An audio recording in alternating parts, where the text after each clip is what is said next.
di komunitas Circles Indonesia, sebuah komunitas yang aktif mewadahi para pembelajar di bidang ilmu budaya, filsafat, dan sains. Jumpa kembali dengan saya, Teresa Melisa dari Circles Indonesia, yang akan memandu para sahabat dalam mengikuti acara kebab atau kelas belajar bersama edisi perdana di bulan Mei 2022. Bersama pengajar yaitu seorang mahasiswa S3 Filsafat di Universitas Gadjah Mada, Kak Nurudin Al-Akbar. Secara khusus pada pertemuan malam ini, tema yang akan kita pelajari bersama ini cukup unik ya sahabat, yaitu membahas mengenai kucing dan peradaban. Kita semua akan diajak tamasya bersama Simel dan Lorraine.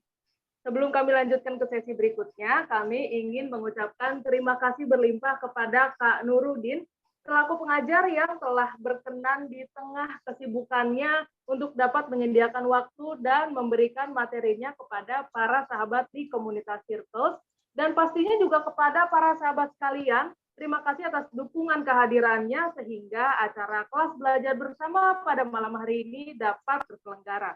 Seperti biasa, acara kebab terbagi ke dalam 2 sesi, yaitu sesi pemaparan yang akan diisi oleh Kak Nurudin dan dilanjutkan dengan sesi tanya-jawab. Yang keduanya akan berlangsung selama 2 jam ke depan. Bagi para sahabat, diperkenankan mengajukan pertanyaan ataupun tanggapannya setelah sesi tanya-jawab dimulai.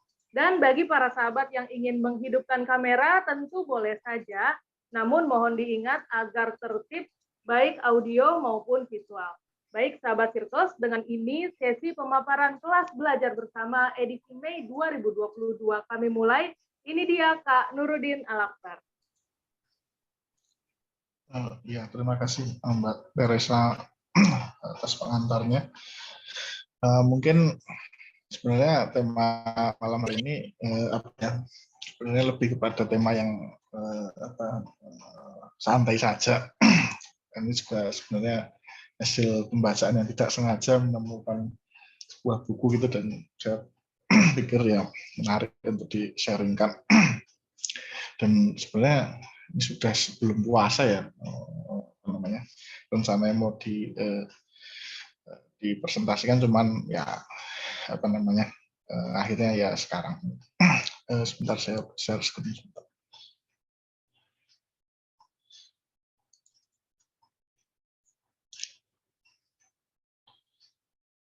Apa sudah bisa terlihat ya, Mbak Minci? Iya, sudah. Oh, terima kasih. Ya, selamat malam Bapak-bapak, Ibu-ibu, saudara-saudara, dan teman-teman circle semuanya. Di sini saya ingin ya sebenarnya sharing saja ya terkait dengan satu tema terkait dengan kucing dan peradaban. Artinya saya ingin membuat judul kucing dan dialog peradaban, tapi tidak hanya dialog. Ini juga menyangkut terkait dengan rekonstruksi. Jadi saya pikir ini 2 kata kunci ya, kucing dan peradaban. Misal ini 2 kata kunci penting. Dan tamasya bersama Simel dan Lorraine, karena tulisan ini merujuk pada karya 2 orang itu, sehingga maka saya katakan kita diajak sebenarnya bertamasya oleh Simel dan Lorraine. Ini ada suara dari mana ya?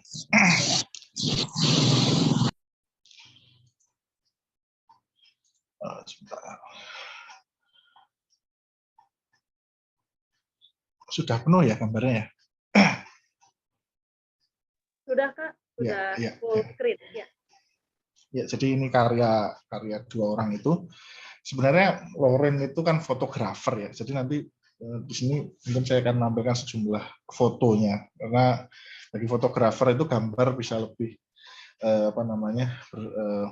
memberikan penjelasan lebih dibandingkan dengan kata-kata. Dan ini diberikan introduction atau pengantar dari Annemarie Simel, seorang akademisi Jerman ya, orientalis Jerman. Nanti kita mungkin akan singgung sedikit perkenalan sebelum kita masuk ke pembahasan. Jadi kira-kira di sini kalau mencukupi ada beberapa tema. Yang pertama nanti kita akan mengenal Annemarie Simel dan Lorraine Citok dulu sebagai, kan tadi tamasya bersama kedua orang ini, kira-kira kita mengenal guide tour-nya dulu.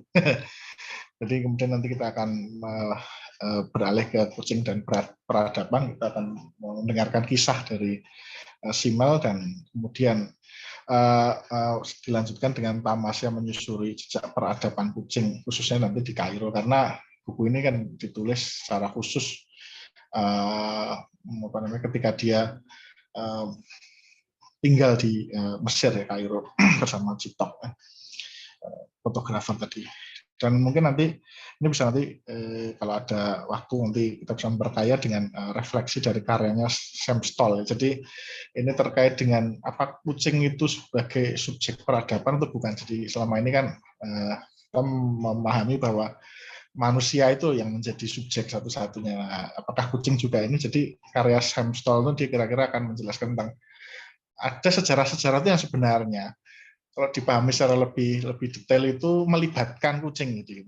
Kucing bukan sebagai subjek dalam arti dia kayak bisa seperti manusia, tapi maksudnya dia punya andil semacam itu sebenarnya. Nanti kita akan masuk ke kesimpulan ini. Kesimpulan sini mungkin agak filosofis, tapi mudah-mudahan bisa dipahami. Nah, kita masuk ke pembahasan pertama dulu. Ya, jadi mulai dari satu guide tour kita, yaitu Loren Citok ya. Jadi dia adalah seorang fotografer dan juga traveler asal Amerika Serikat. Jadi buku ini sudah ditulis sebenarnya sudah agak lama ya, tahun 90-an. Jadi pada waktu itu ya beda dengan zaman sekarang. Belum ada Instagram gitu kan. Belum ada internet seperti sekarang ini. Jadi dia memiliki ketertarikan untuk hidup model nomadik ya, berpindah-pindah ya. Dia dikenal sebagai animal lover dan sekaligus lover of travel, jadi pecinta hewan dan suka bepergian, suka traveling gitu. Pada usia 6 tahun dia telah melakukan perjalanan sebanyak 12 kali melintasi Samudra Atlantik bersama kedua orang tuanya yang berkebangsaan Inggris. Jadi dia tinggal di Amerika ya, tapi orang tuanya ini masih ada keturunan Inggris ya. Jadi ya itu yang membuat dia suka untuk memilih hidup nomaden karena senang pergi-pergi. Zaman dulu 12 kali melintasi Samudra Atlantik ya. Sekarang saya sudah wow, mungkin zaman dulu tambah. Nah, saat remaja ia mulai memikirkan idealismenya untuk terus traveling ya. Namun pada saat yang sama dia juga berpikir untuk bagaimana ya kalau saya traveling terus tapi bisa memperoleh penghasilan bagaimana. Ini sekali lagi di zaman itu belum ada Instagram dan lain-lain. Jadi kalau zaman sekarang bisa promosi dan lain-lain, zaman dulu belum ada. Dan pada umur 18 tahun dia melanggar konvensi dengan membeli sepeda motor untuk bepergian seorang diri di California. Ya, sebagai informasi pada saat itu tahun 1978, usia 18 tahun, perempuan tidak diperbolehkan mengendarai motor seorang diri di Amerika waktu itu. Jadi wah ini dia pelopor perempuan traveling pakai motor. Dan pada umur 19 tahun dia melakukan perjalanan keliling Eropa dengan motornya. Nah, pada umur 23 tahun setelah menyelesaikan gelar 2 tahunnya di bidang fotografi, kira-kira dia sempat pulang kembali ke Amerika, terus dia menyelesaikan studi dan jiwa travelingnya kembali memanggil ya untuk melakukan petualangannya. Kali ini Citok memilih Afrika Barat dengan upayanya menelusuri dan memotret orang-orang dalam situasi alami mereka. Jadi dia memang suka perjalanan ke tempat-tempat yang mungkin belum dijelajahi. Tadi kan sudah menjelajah Eropa, sekarang menjelajah Afrika. Dia sempat berpikir untuk kembali ke kehidupan normal setelah menjalani kehidupan nomadiknya, di mana ia terus-menerus memberikan barang dan hewan, kucing misalkan, dia punya kucing juga, yang dimilikinya pada teman-temannya. Karena nomadik kan mau nggak mau dia harus barangnya harus diberikan, dititipkan, diberikan supaya dia bisa tidak terganggu perjalanannya.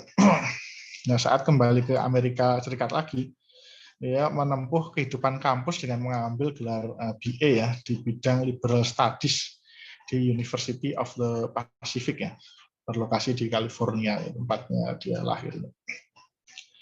Nah, selama ia menempuh pendidikan kampus, ia bekerja sambilan sebagai pelayan dan bartender di berbagai lokasi, mulai dari restoran kumuh, ini bahasanya dia sendiri ya, hingga hotel bintang 5 untuk membiayai kuliahnya. Dan selain bekerja sebagai pelayan dan bartender, jadi selama dia menempuh kuliah tadi, dia juga beraktivitas memotret pekerja karnaval, tunawisma, dan hewan peliharaan untuk organisasi hewan. Jadi di sini bakatnya kecintaannya pada hewan itu sudah disalurkan juga, jadi dapat uang juga dari motret itu. Tahun 91 setelah mendapat bimbingan dari seorang fotografer pemenang hadiah Pulitzer, salah satu penghargaan ternama ya, bernama Michael Williamson ya. Dia bekerja sebagai editor foto dan fotografer untuk majalah Egypt Today, salah satu majalah milik Amerika Serikat yang berlokasi di Kairo, Mesir. Jadi ya ini dia ketika tinggal di Kairo ini dia punya waktu untuk memotret berbagai macam hal. Jadi selama 2 tahun karirnya di Egypt Today, dia melakukan berbagai perjalanan ke negara Afrika dan Arab seperti Sudan, Maroko, Pakistan, Yordania, dan secara khusus juga meliput Mesir ya.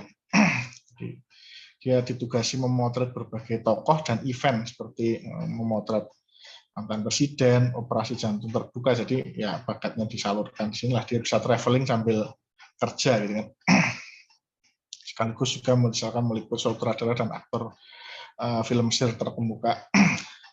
Nah, setelah berkarir selama 2 tahun di majalah Egypt Today tadi, Chittock memilih meninggalkan majalah tersebut dan dia memilih kembali menjalani kehidupan di Sudan bersama dengan penulis Amerika bernama Angela Stephen. Mereka menemani perjalanan 200 unta dan 8 pria Sudan melintasi gurun Libya selama 40 hari. Jadi ini seperti tadi ya, dia tertarik memotret masyarakat dalam setting aslinya dalam sebuah rute karavan kuno, apalagi yang semacam ini ya, ini salah satu daya tarik ya bagi fotografer ya. Perjalanan itu menghasilkan karya fotografinya berjudul Shadow in the Sun ya, jadi tentang perjalanan mengikuti karavan tadi selama 40 hari yang memotret itu. Nah, setelah berhasil menjalankan misinya di Sudan, ia memilih kembali ke Kairo. Nah, saat berada di Kairo tadi, yang setelah dari Sudan ke Kairo, dia memulai aktivisme fotografinya dengan melacak kehidupan liar perkotaan, memotret kucing-kucing yang berkeliaran di jalanan seperti yang mereka lakukan selama liburan tahun ini. Karya fotografinya mengenai kucing Kairo berupaya memadukan hasil fotografi Chittock dengan kata-kata bijak dari kesusastraan dan cerita rakyat Arab dan Mesir kuno. Nah, pada tahun 1998, Lauren memutuskan untuk menikah dan pindah ke Kenya. Jadi dia banyak kehidupannya ini ya di Afrika, benua Afrika ya. Dia memilih tinggal di pinggiran kota Nairobi, hanya 1 mil dari tempat pembuatan film Out of Africa. Nah, ketika ia tinggal di Afrika, Lauren berjumpa dengan seekor anjing kampung yang dipenuhi kutu yang tiba di ambang pintunya. Menyadari jika ia menunggu suaminya, dia tidak akan pergi kemanapun. Jadi ketika dia nikah itu kan dia mulai hidup menetap lagi. Tapi kira-kira gara-gara seekor anjing itu dia kayaknya jiwaku petualangannya muncul lagi gitu. Akhirnya dia membawa seekor anjing tersebut dan kemudian disebut sebagai Dog. Dog itu nama ya, dia bukan dog sebagai anjing itu, tapi nama, dia diberi nama Dog. Dalam Land Rover 1983 miliknya, dan mulai petualangan pertama mereka menjelajah Tanzania. Jadi memang jiwa petualangan terus-menerus menghinggapi dirinya ya. Jadi dia semacam itu. Selama 4 tahun, 2 petualang tersebut mengalami berbagai petualangan seru, misal berhadapan dengan ular kobra dan kucing besar gurun. Dan pada tahun 2003, setelah 12 tahun tinggal di luar negeri, Lauren memutuskan kembali ke Amerika dengan 2 rekan anjingnya. Pada saat kembali ke Amerika itulah ia memulai menulis karya berjudul On Mission from Dog ya. Dan pada tahun 2006 dia kembali lagi, jiwa travelingnya, bertualang ke Amerika Selatan. Ia sempat tinggal di Costa Rica di desa nelayan selama setahun sebelum melanjutkan perjalanan 4 tahun untuk belajar mengenai hubungan warga Amerika Latin dengan anjing mereka. Jadi di sini sebenarnya kucing dan anjing ini menjadi salah satu perhatian Lauren ya sebenarnya. Mesir, ketika di Mesir dia banyak meliput kucing, kalau di Amerika Latin dia meliput anjing ya. Di Afrika juga tadi menemani petualangannya. Dalam petualangan di Amerika Latin, ia bertemu dengan para pelancong lain. Ya. Berikut dengan teman-teman anjingnya yang bawa anjing juga. Ia mengumpulkan cerita dan saran mereka yang kemudian ia terbitkan menjadi buku yang berjudul Dog Without Border, ya, Tales and Tips from the Road. Ya. Nah, kemudian nomadisme, jadi gaya hidup nomadik tadi, kata Lorraine, bukanlah pelarian dari masyarakat, tetapi kembali ke ritme alami yang tertanam dalam diri kita. Ya. Karena ya, bagi dia itu panggilan jiwanya, jadi ya dia justru merasa ya nomadisme itu ya itulah dirinya, merealisasikan dirinya dengan semacam itu. Kalau tinggal terlalu lama malah bukan dirinya. Dan mimpi remaja Lorraine menjadi sebuah kenyataan. Dia dapat hidup dengan tidak bergantung pada bekerja di satu lokasi. Beberapa orang melakukan perjalanan untuk menemukan diri mereka sendiri. Orang lain memilihnya untuk melarikan diri dari kehidupan mereka. Bagi Lorraine, nomadisme adalah ritme kehidupan sendiri. Ini saya ambil dari websitenya, cerita ini. Ya, jadi ini karya-karyanya tadi kan yang Afrika, ya, di Afrika tadi. Ini tentang di Amerika Latin. Ini tentang yang karavan tadi. Nah, kira-kira karena malam hari ini kita akan lihat yang ini ya, Cat of Cairo tentang kucing. Nah, kita masuk ke tour guide kita kedua yang memberikan pengantar pada buku ini. Dan sebenarnya tulisannya ini nanti kita akan bahas secara lebih detail ya, karena kalau Lorraine kan banyak pakai gambar ya. Karena kalau yang menarasikan itu Anne Marie Simmel. Jadi mengacu pada biografinya yang dipublikasikan The Harvard Gazette ya. Jadi dia itu pengajar di Harvard ya. Jadi biografinya juga dipublikasikan di Harvard Gazette ya. Ini saya merujuk ke sana. Anne Marie Simmel disebut lahir pada 7 April 1922 di Erfurt, Jerman ya. Simmel lahir dari keluarga kelas menengah dan sejak kecil telah dikenalkan dengan lingkungan yang kental dengan nuansa puisi dan literatur atau sastra. Dan ia memiliki ketertarikan pada bahasa Arab. Jadi kalau nggak salah ingat ya, dia kenapa tertarik pada bahasa Arab karena baca buku 1001 Malam atau misalkan kisah Aladin semacam itu kan. Dia jadi pengen tahu ini bahasa Arab itu seperti apa ya, karena itu kan cerita itu kan cerita Arabian Night ya, semacam itu. Dimana pada usia 15 tahun dia telah berupaya menguasai bahasa tersebut. Dan menurut Stefan Wald, jadi salah satu penulis biografi Lorraine juga maksudnya, ini adalah kecondongan yang unik karena saat itu masyarakat Jerman tahun 30-an ya, 1930-an itu sedang memuja superioritas kultur Arya ya. Sementara Simmel justru berpaling ke tradisi Semitik. Jadi kalau masih ingat itu adalah era Nazi. Nazi waktu itu kan memandang rendah Semit ya, bangsa-bangsa Semit ya, termasuk Yahudi khususnya gitu kan. Jadi mereka mengunggulkan ras Arya gitu. Jadi menurut Stefan Wald aneh. Jadi Anne Marie Simmel justru tertarik pada budaya Semitik. Dan pada tahun 1939 dia menempuh studi di Universitas Berlin pada usia 17 tahun. Selama menempuh kehidupan universitas dia dipengaruhi oleh sosok pengajar bernama Hans Heinrich Scheider ya, seorang orientalis terkemuka yang mendalami kajian Persia atau Iranologi. 17 tahun kalau di sini masih SMA ya. Menurut keterangan ensiklopedia Iranica, Scheider itu guru-gurunya dosennya Simmel itu dikenal dengan pengetahuannya yang luas mengenai dunia timur. Dia menguasai kajian Ibrani, sinologi, filsafat Helenistik dan kajian agama Oriental secara luas mulai dari studi Weda, Zoroaster hingga Islam. Di bawah pengaruh dari gurunya itu, Scheider itu, Simmel dikenalkan dengan karya-karya puisi Rumi. Jadi kalau mungkin yang sebagian teman-teman Circles yang sudah mengikuti kelasnya Mas Budi Munawar Rahman ini sudah kenal dengan sosok Rumi ya. Mungkin yang belum nanti bisa dicari sendiri di internet.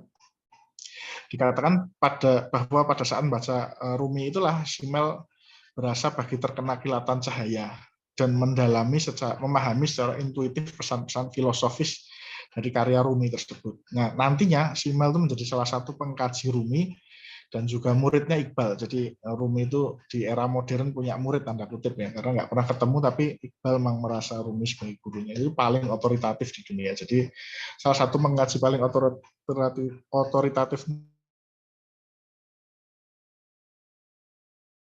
bahkan bukan Islam ya, tapi memang Rumi memang menarik perhatian banyak kalangan ya, dari berbagai pihak, termasuk di India juga dia banyak dibaca. Dan Simmel mendapatkan gelar doktor pada tahun 1941, usianya 19 tahun, ini muda sekali. Di sini mungkin 19 tahun ya, tadi masih SMA mungkin ya, atau 18 mungkin ya, itu sudah doktor ya, dengan disertasi mengenai Mesir di abad pertengahan. Ya, tidak lama setelah mendapat gelar doktornya, ia direkrut Kementerian Luar Negeri Jerman dan ditugaskan ke unit penerjemah. Ya, saat itu kan tadi ya, Jerman tahun 41 waktu itu sedang Perang Dunia Kedua, berada dalam situasi perang di bawah Nazi ya. Saat ditugaskan ke unit tersebut, dia justru memanfaatkan waktu luangnya untuk mengerjakan proyek-proyek akademiknya. Jadi lumayan lah saya bisa nyambi-nyambi begitu kan. Dan manfaatkan waktu luang itu salah satunya adalah mampu menyusun habilitasi. Jadi kalau saran untuk profesor di Jerman kan habilitasi. Dan mensubmitnya pada 31 Maret 1945. Keesokan harinya, pasca menyerahkan habilitasinya, tim penerjemah yang diikuti Simmel diperintahkan untuk evakuasi ya, tanpa tujuan yang jelas. Jadi 45 itu Jerman sudah mulai kalah.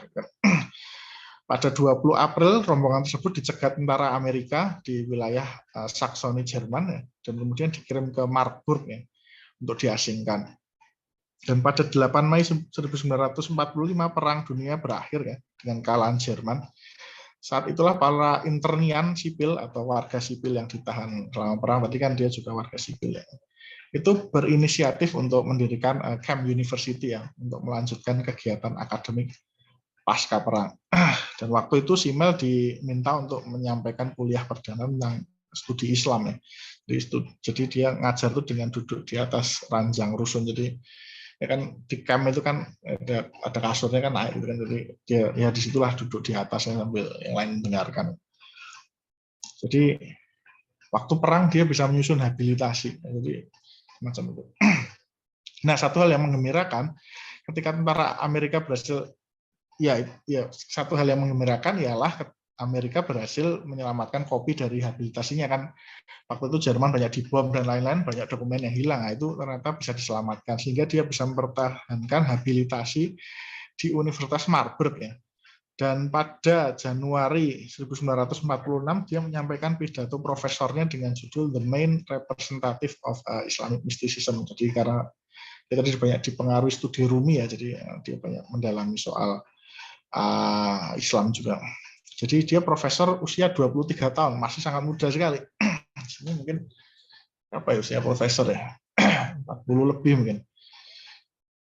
Nah, pada tahun 1951 dia mendapat gelar doktor keduanya. Jadi sudah profesor masih gelar doktor lagi dalam bidang sejarah agama ya.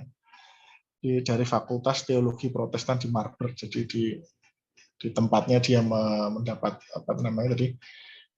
profesornya ya, habilitasinya tadi dengan tema Mystical Love in Islam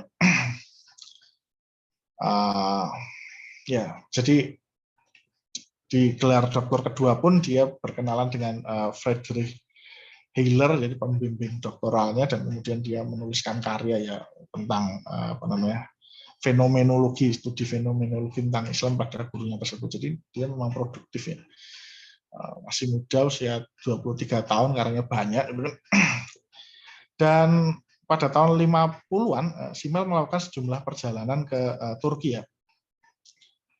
Jadi pada tahun 1953 dia berkesempatan memberikan kuliah umum pertamanya di Ankara, ini ibu kota Turki. Dan kuliah umum tersebut banyak membuat akademisi Turki terkesan padanya. Bahkan Fakultas Teologi Universitas Ankara menawarkan kursi profesor ya dalam bidang sejarah agama padanya. Jadi dia ketika ngisi di Turki, kemudian dia juga berkesan ya. Ini seperti yang dikatakan, dia merasa berkesan mendapat tawaran itu karena dalam situasi yang sama itu hal tersebut kayaknya kok sulit untuk didapatkan di Jerman pada waktu itu. Jadi dirinya kan perempuan dan non Muslim. Jadi sementara di Turki waktu itu kok ditawari semacam itu. Jadi dia merasa zaman itu kok semacam itu. Jadi era tahun 50-an ya, gerakan-gerakan emansipasi kan juga masih belum masif ya. Mungkin baru gerakan emansipasi pertama, belum yang kedua. Nah, jadi dia sempat pindah ke Turki untuk mengajar ya. Jadi dia mengajar mata kuliah perbandingan agama kecuali Islam, karena waktu itu pengajaran agama Islam tidak dimasukkan di kuliah ya. Sejarah gereja dan dogmatika dalam bahasa Turki. Dan selama tinggal di Turki selama 5 tahun 1954 sampai 59, dia semakin terobsesi dengan Rumi ya. Karena dia sering mengunjungi makamnya di Konya. Jadi Rumi itu meninggal di Turki yang tadinya dari wilayah sekitar Iran. Tapi seiring dengan ketertarikannya pada Rumi, Simmel juga memberikan perhatian pada sosok lain, yaitu Muhammad Iqbal ya, yang muridnya Rumi sebenarnya. Dia menyatakan diri sebagai muridnya Rumi walaupun nggak pernah ketemu gitu. Nah, kemudian tertarikannya pada Iqbal itulah yang mendorongnya menerbitkan karya terkenal Iqbal ya, judulnya Javed Nome dengan anotasi ya, yang diterjemahkan dalam bahasa Inggris menjadi Sayap Jibril, Gabriel Swing ya. Dan pada tahun 1958 dia diundang ke Pakistan sebagai penghormatan atas penerbitan karyanya tersebut. Lebih jauh, minat studi barunya mengenai Iqbal itulah yang juga membuka jalan Simmel untuk masuk ke Harvard, jadi mengajar di sana.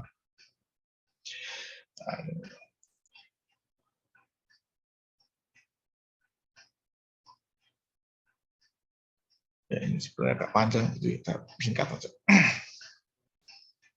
Jadi intinya dia dia waktu sempat mau ditawari ke Harvard, dia sempat ragu-ragu karena waktu itu dia sedang membesarkan satu jurnal ya berbahasa Arab bernama Fikrun wa Fan tahun 1963. Nah, ini menurut Stephen Weidner, kalau nggak salah di D.W. Dodgewell itu jurnal Fikrun wa Fan itu proyek yang unik karena visinya ya ini dari Jerman untuk dunia Islam. Jadi waktu itu berbeda dengan publikasi siaran lain dalam bahasa Arab pasca Perang Dunia Kedua. Jadi waktu itu kan setelah Perang Dunia Kedua kan perang dingin ya antara Amerika dan Soviet. Jadi isinya DW dan BBC Arabik itu biasanya isinya propaganda gitu kan. Jadi memihaklah pada blok timur atau blok barat ya. Semacam itu. Jadi kalau Fikrun wa Fan ini majalah atau jurnalnya Simmel ini justru dipublikasikan untuk mendorong dialog kebudayaan antara Jerman dan dunia Islam. Maka tidak heran dalam jurnal Fikrun wa Fan tidak ada iklan wisata Jerman atau produk industri Jerman. Jadi isinya apa? Jadi isinya itu justru isinya beraneka ragam kebudayaan Jerman dan Islam. Jadi meliputi isu teknologi, botani, astronomi, arsitektur barok Jerman. Jadi di Jerman ada arsitektur barok yang terkenal, puisi modern Arab, short stories Jerman. Jadi ya tukar-menukar budaya lah. Namun isu politik internasional absen dari jurnal tersebut ya. Nah, tapi menurut Weidner, pilihan jurnal tersebut untuk membangun dialog dalam arti kultural itu menjadi penting karena saat itu aliansi yang dominan itu berbentuk partnership ya dalam arti politik ya. Jadi tadi blok barat, blok timur, kamu memihak Amerika atau Soviet gitu kan. Atau model ekonomi juga sama juga. Ini ekonomi kapitalis atau sosialis kan gitu kan. Nah, kalau Simmel nggak kayak itu. Jadi dengan jurnalnya kira-kira dia ingin membangun aliansi yang bukan aliansi. Jadi dialog berbasis nalar kultural yang relatif absen saat itu. Jadi justru Weidner mengatakan ini sebenarnya waktu zaman itu terobosan besar karena di tengah-tengah membangun hubungan internasional yang dibasiskan kepada politik ya atau ekonomi itu yang kultural absen, sehingga justru dia tuh menginisiasi proyek kultural itu, dialog peradaban. Jadi mampu di semacam itu.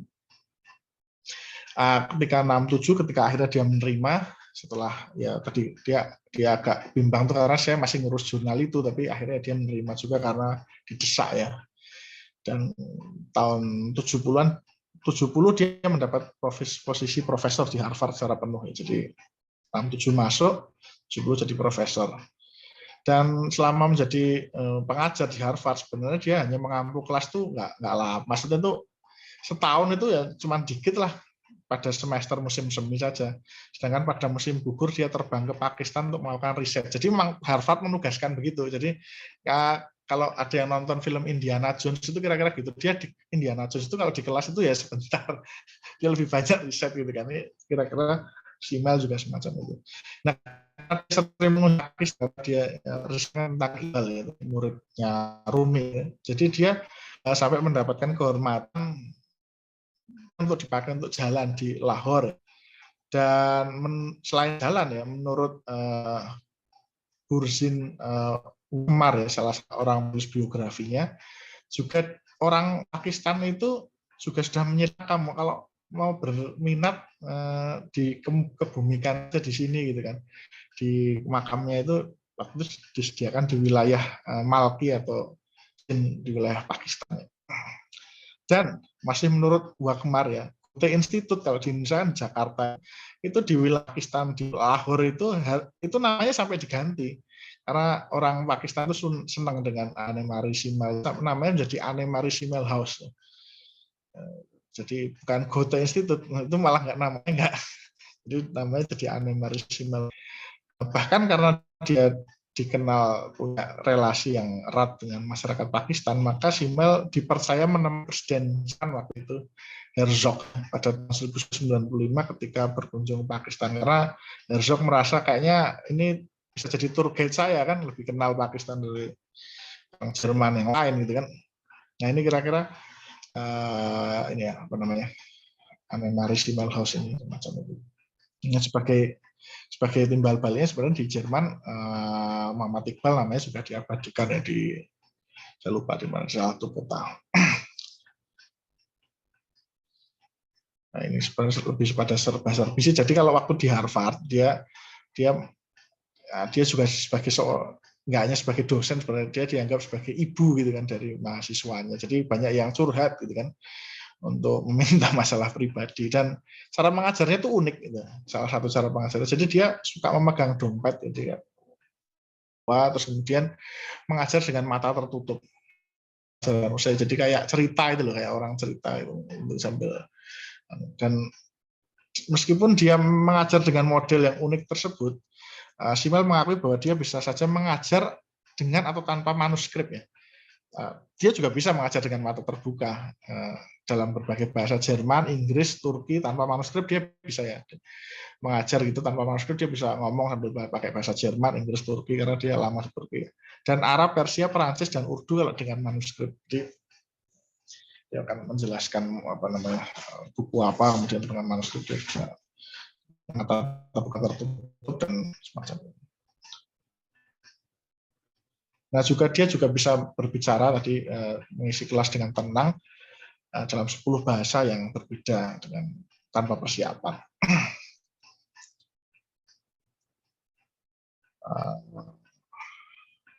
Ya. Nah setelah lama ngajar di Harvard, kira-kira sekitar 25 tahun ya, nggak salah. Pada tahun 1992 memilih pensiun dari Harvard dan kembali ke negaranya Jerman. Dan kembalinya di Jerman dia meneruskan karir akademiknya sebagai penulis dan juga memberi kuliah. Dan pada tahun 1995 ia mendapatkan penghargaan bergengsi jadi Peace Prize of the German Book Trade Association, jadi satu penghargaan bergengsi ya, yang diselenggarakan oleh Asosiasi Perbukuan Jerman yang menyelenggarakan pameran buku Frankfurt, yang terkenal juga pameran buku Frankfurt. Dia dianugerahi Peace Prize itu karena membuka dialog dianggap dia berjasa membuka dialog Timur dan Barat. Nah, yang menarik juga saat itu sejumlah akademisi, termasuk Jürgen Habermas, salah satu pemikir Jerman kontemporer ya, paling ngetop gitu kan, itu mengkritik pemberian penghargaan perdamaian pada Simmel karena dia dianggap nggak peka ya terhadap masalah politik gitu kan. Misalkan HAM di Iran. Tapi Simmel mengatakan, ya kan saya bidangnya kajian kebudayaan, bukan politik praktis gitu kan. Saya nggak bukan kapasitas saya untuk berkomentar soal politik praktis, dan kemudian itu juga sesuai dengan apa tadi ya, jargonnya dia lebih ingin membuka dialog bukan dalam konteks yang politik ya, tapi lebih kepada kebudayaan gitu kan. Ini bisa lihat kenapa dia membuka yang budaya. Nah, pada waktu itu Panito membela Simmel ya.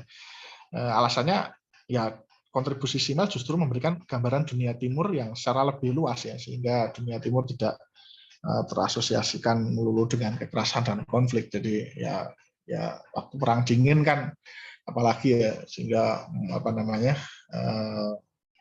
dunia dibelah menjadi negara dunia pertama, dunia kedua, dan dunia ketiga. Dunia ketiga itu kira-kira cuma sebagai anulah apa namanya wilayah apa namanya kekuasaan Amerika atau Soviet, kira-kira perpanjangan kekuasaan macamnya. Nah, dengan kata lain, panitia merasa karya Simmel justru berguna untuk membangun dialog antar peradaban yang lebih intens ke depannya. Dan satu hal yang menarik juga, Simmel pernah ke Indonesia atas kunjungan Goethe Institute juga, dan berkesempatan berdialog dengan Gus Dur, waktu itu menjabat sebagai presiden ya. Dan dia juga pernah, selain ke Indonesia, dia juga tahun 2000-an dia pernah dikunjungi seorang mahasiswi Indonesia juga, yang saat itu mengunjungi saudaranya di Jerman ya.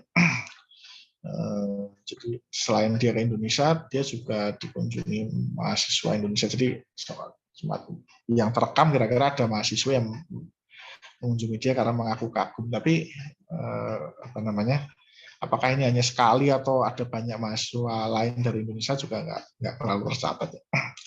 Dan pada 26 Januari 2003 dia meninggal setelah mengalami komplikasi pasca operasi.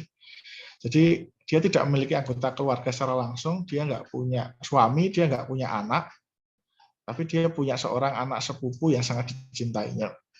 Nah, saat ini keluarga dari sang anak sepupu tersebut tinggal di New Jersey dan California. Ini kata-kata dari Harvard Gazette ya.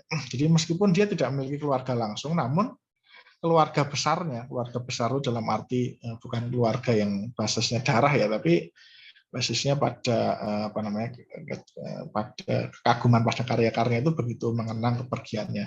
Ya kan, makanya disebut sini keluarga yang dimaksud, keluarga besar yang dimaksud itu muridnya, rekannya, dan kalangan lain yang simpatik pada dirinya sebagai sosok yang mampu membuka dialog yang lebih intens antara dunia timur, khususnya dalam hal ini dunia Islam, karena dia banyak di Pakistan, tadi di apa namanya di Turki gitu kan, di tempat-tempat lain dan Barat. Ya, jadi ini Simmel kan ini ada perkataannya ketika dia menerima penghargaan tadi, prize itu, sebenarnya dia ingin mengatakan begini, dialog antar peradaban itu basisnya adalah dia dari puisinya Goethe ya. Jadi the East belong to God, the West belong to God, North and Southern land rest in the peace of his hand. Jadi menurut dia ya segala lokasi geografis itu kan semuanya juga punyaan Tuhan gitu kan. Jadi ya mestinya kita harusnya bisa berdialog dong gitu kan. Semuanya itu bisa menjadi apa namanya rekan semacam itu. Dan dia juga mengagumi Buber ya, Martin Buber, salah satu filosof Yahudi terkemuka juga Jerman ya. Saya nggak tahu Jerman itu bukan ya. Jadi Martin Buber ini salah satu filosof terkemuka juga. Jadi dia juga percaya pada dialog yang basisnya itu adalah penerimaan pada yang lain, dan kemudian justru dari situlah bisa dibangun. Jadi kira-kira dia semacam itu. Dia Goethe dan Buber itu dia kutip waktu dia mendapat penghargaan. Ini ada kutipan menarik, jadi dia mengatakan begini, if I am to live another 10 years, I have enough work to do. Jadi jika saya hidup 10 tahun lagi, saya masih punya banyak hal yang saya kerjakan. Tapi jika saya meninggal besok, saya sudah punya ibaratnya banyak hal yang sudah saya kerjakan. Jadi menurut saya, jadi that's very simple. Jadi ini mungkin juga pengaruh Rumi sangat kuat pada dirinya sehingga dia mengatakan, ya kalaupun saya harus mati besok, saya paling enggak saya sudah banyak yang sudah saya kerjakan, saya sudah puas gitu kan. Tapi kalau saya masih diberi waktu hidup lebih lama lagi, ya saya juga masih punya hal yang saya kerjakan. Jadi simpel saja hidup ini. Jadi kalau nanti bulan berikutnya apa namanya Mas Dimas akan bahas filsafat penderitaan, kira-kira si Mel ini bisa menjadi ini menarik. Jadi hidupnya very simple aja. Kalau saya harus mati besok ya no problem. Ya. Dan ketika si Mel meninggal di makamnya, di nisannya itu diukir satu istilah. Ini sebenarnya istilah ini dari Rumi ya. Makanya dia sebenarnya adalah, kalau saya sendiri mengatakan dia penganut Rumi yang sangat teguh ya. Jadi ada tulisan itu bacanya begini. Jadi people are asleep, when they die they awaken. Jadi ini kutipan dari Rumi. Jadi kira-kira kita ini sebenarnya tidur. Jadi ketika kita mati kita baru bangun. Jadi ini positif maksudnya memandang kematian bukan sesuatu yang harus ditakuti. Tapi itu kita kayak bangun tidur kok. Itu Rumi, makanya saya kutipkan di sebelah ini. Ini sangat Rumi sekali. Jadi sangat selama hidupnya dia sangat apa namanya merupakan pengikut Rumi mungkin yang sangat setia. Ini sejumlah karyanya. Nah, kira-kira kita akan nanti ini dia punya karya sendiri, tapi sebagai introduction ini juga hampir sama ya, tentang kucing timur di Orientalische Katze ya, jadi tentang kucing timur. Jadi dia ingin melihat, jadi sebenarnya tujuan dari dia adalah dari kucing kita bisa berpikir satu dialog peradaban, sebenarnya dia ingin macam ini. Jadi menarik. Ini majalah tadi yang majalah Jerman tadi. Ini juga sebenarnya kalau nggak salah ini disupport Goethe ya. Sepeninggal kematiannya kira-kira majalah ini juga masih hidup ya sampai sekarang. Sampai apa namanya? Saya nggak tahu sudah sampai edisi berapa. Nah, kita masuk ke sesi kedua. Seperti tadi, sebenarnya begini, supaya menjadi framework. Jadi kira-kira Mesir, kalau kita melihat ini kan fokusnya dia akan banyak membahas Mesir. Jadi Mesir itu punya dinamika sendiri. Kalau kita melihat dari sisi politik, ekonomi, dan lain-lain, dia mungkin sudah banyak berubah. Tapi kalau dari sisi kultural, dia ingin menunjukkan ada kontinuitas. Gitu. Nah, kultural inilah yang, makanya Simel kan sangat menekankan pada kultur ini tuh penting untuk menjadi fondasi bagi dialog sebenarnya. Nah, kultur ini adalah kultur soal kucing, tentang relasi manusia dan kucing. Jadi Mesir itu punya peradaban yang sangat tua, mungkin juga sudah banyak yang mengetahui ya, mulai dari piramid gitu kan, zaman era piramid sampai ya mungkin yang berlatar belakang Judeo-Kristen atau Islam juga punya apa ya namanya keterkaitan apa ya dengan Mesir, maksudnya karena di dalam Bible ataupun Quran kan juga kisah Fir'aun dan Musa itu menjadi salah satu kisah yang diceritakan, jadi punya kedekatan lah dengan Mesir juga. Jadi mulai dari era lama sampai ke era modern, di apa namanya, jadi peradabannya memang lama sekali, era modern sampai termasuk Mesir kan sebagai salah satu negara yang menjadi apa yang namanya pionir konferensi Asia Afrika ya. Ini kan Gamal Abdul Nasser sama Soekarno. Jadi secara politik, secara ekonomi udah dinamikanya udah banyak sekali. Tapi di level kultural, Simal akan menggarisbawahi itu sebenarnya ada satu apa namanya budaya yang masih relatif stabil. Nah, kita akan masuk ke pembahasan soal ini. Ini Simal membuka tulisannya dengan begini. Ketika orientalis Inggris Ewelyn tinggal di Kairo pada tahun 1930-an, dia cukup takjub melihat setiap sore sejumlah besar kucing berkumpul di Taman Pengadilan Tinggi, di mana orang-orang yang membawa keranjang, di mana orang-orang akan membawa keranjang penuh makanan untuk mereka. Jadi Mesir kan juga menjadi salah satu apa namanya daerah yang di studi orientalis ya, pengkaji timur ya. Salah satunya Evelyn ya. Ini Evelyn ini salah satu orientalis terkemuka, dia yang menghasilkan ini Arab English Lexicon, dia pengarang tulis kamus. Jadi dia heran ya, loh kok tiap sore ketika dia tinggal di Kairo kok banyak kucing kumpul di Taman Pengadilan Tinggi, ini kan gedung pemerintah ya, di mana orang-orang akan membawa keranjang penuh makanan untuk mereka. Nah, penasaran dengan fenomena tersebut, ia kemudian diberitahu bahwa qadhi atau hakim sedang memenuhi kewajiban mereka yang dapat dilacak hingga pemerintahan abad ke-13 dari Sultan Mamluk Az-Zahir Baibar. Jadi dia kan tanya kemudian, ini kenapa sih di pengadilan tinggi banyak orang bawa kucing?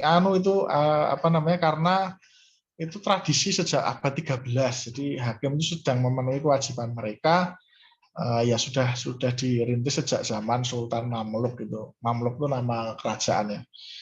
Az-Zahir Baibar itu. Jadi raja pecinta kucing ya, waktu itu membangun sebuah taman kucing ya, di mana kucing-kucing Kairo, kota Mesir itu akan menemukan semua yang mereka butuhkan dan sukai. Jadi ini tradisi lama yang dipertahankan oleh pemerintahan Mesir pada waktu itu. Nah, dalam perjalanan waktu, tempat itu jadi taman kucing itu telah dijual kembali, dirubah dan dibangun kembali. Namun hukum mengharuskan pemberian sultan harus dihormati. Jadi dia semacam kayak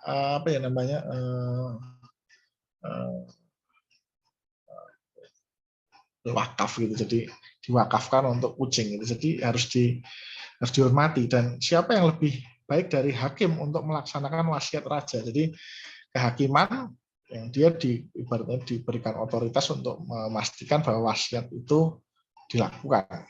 Dan makanya kemudian dia hakim Kairo itu menyediakan ruang publik khusus maksudnya di Taman Pengadilan Tinggi itu untuk mereka, ya kan?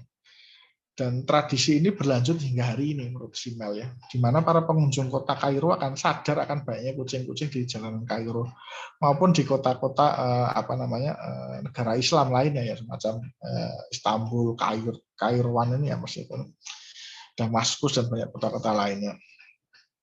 Jadi ini lukisan tadi Evelyn itu. Ini dia Sultan Mamluk, ini gambarnya kira-kira. Dan ini ada yang mengatakan emblemnya kerajaan pada waktu itu seperti ini. Jadi ini gambarnya kalau dipikir-pikir ini kan gambar kucing, kalau ada yang menafsir ini kayak gambar kucing gitu. Jadi saking cintanya pada kucing, emblem kerajaan pun jadi kucing. Jadi zaman dulu kerajaan kan punya emblem itu, bisa untuk ngecap gitu, itu emblemnya kucing. Nah, ini yang dikatakan Simel tadi. Ini misalkan bahkan di wilayah wisata sejarah gitu ya, itu kucing itu ya dibiarkan aja gitu kan, mereka bisa menikmati dengan nyaman macam itu kira-kira. Nah, menurut Simel, dari semua kota Timur Tengah yang ramah terhadap kucing, menurutnya Kairo di Mesir itu, atau Mesir maksudnya, memiliki keistimewaan sendiri. Alasannya karena menurut Simel, kecintaan pada kucing dalam konteks Mesir dapat dilacak hingga peradaban Mesir kuno yang jauh lebih tua dari peradaban Islam. Di Mesir kuno, kucing diasosiasikan dengan dewa tertinggi masyarakat Mesir kuno, yaitu Dewa Ra atau Dewa Matahari. Menurut Simel, kadang-kadang Ra disebut sebagai tomcat tertinggi. Tomcat itu maksudnya kucing ya. Simel menyebut legenda Mesir kuno yang mengatakan bahwa pada zaman dulu Dewa Matahari Ra mengambil wujud kucing besar dan berperang melawan kegelapan yang mewujudkan dirinya sebagai ular yang kuat. Jadi ya ini mitologi masyarakat Mesir ya, bahwa dewa bisa menjelma menjadi makhluk tertentu dan kemudian dia melakukan misalkan mengusir kejahatan itu. Di sini kan dikatakan Dewa Matahari Ra itu mengambil wujud kucing. Ra itu kan dewa matahari, jadi kemudian kucing dalam Mesir kuno disimbolkan dengan cahaya karena tadi Ra tadi, dan kebaikan sebagai antitesis dari ular yang disimbolkan dengan kegelapan dan kejahatan. Jadi kalau kita melihat di prasasti ya, itu ada gambaran. Ini kan maksudnya gambar kucing, ini gambar ular. Di sini ada gambar kucing itu memegang sesuatu ya. Ini sebenarnya dia itu sedang memotong ular. Ini kalau gambar yang ini bisa lebih jelas. Ada berbagai gambar, ini ular, ini kucing, ini apa namanya kayak pedang atau apa ya semacam itulah. Nah kalau di sini juga lebih kelihatan lagi ada gambaran lain yang di sini ularnya dibunuh gitu maksudnya. Jadi ular itu kan apa ya namanya ya binatang berbisa lah, itu menjadi apa namanya musuh bagi masyarakat Mesir yang waktu itu kan sangat bergantung pada sungai ya. Kalau lagi sungai lagi mencari apa